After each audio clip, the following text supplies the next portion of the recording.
What drew you to the cause of First Nations people, do you think? Was it personal experiences?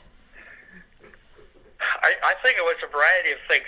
As a child growing up, we would go to parades at the Senate time for that sort of thing, and also other parades.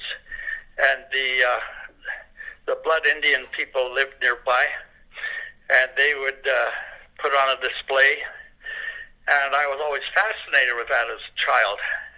But the fact was, I didn't understand very much about that.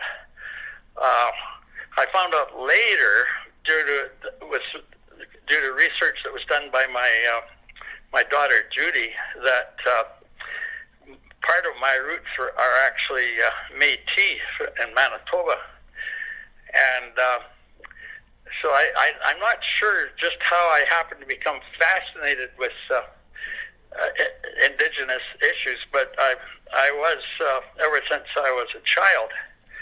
And so when I went to university, I studied anthropology, and that involved some perspective on it.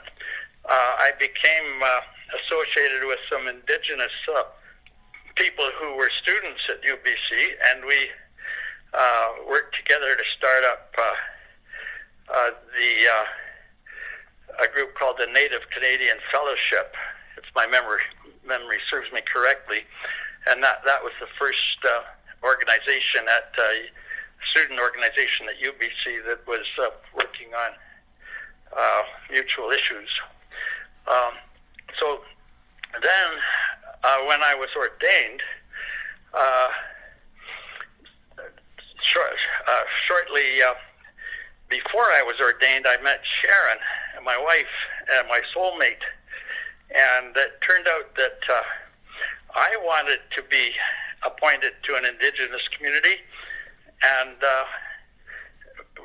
on a day that I sat down beside her and started to have a chat, she asked me what I was hoping to do after ordination, and I told her, and then she said, well, isn't that interesting? She's always wanted to teach in an Indigenous community. So that meant that we were both on the same wavelengths, and we got married, and we went to Lac Williams, and the people there were wonderful, and we learned a lot in that context, and it was really a great experience. What was the nation there, John, at Lac Lawans? The Tsimshian, Coast Tsimshian. Okay. Now they speak the same language as the people on the Nass River, the Nisga'a. Mm-hmm.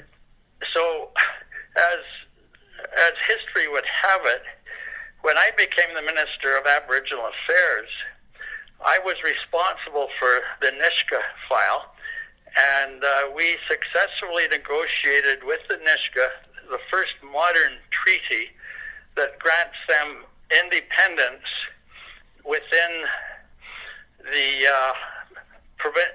the province of British Columbia.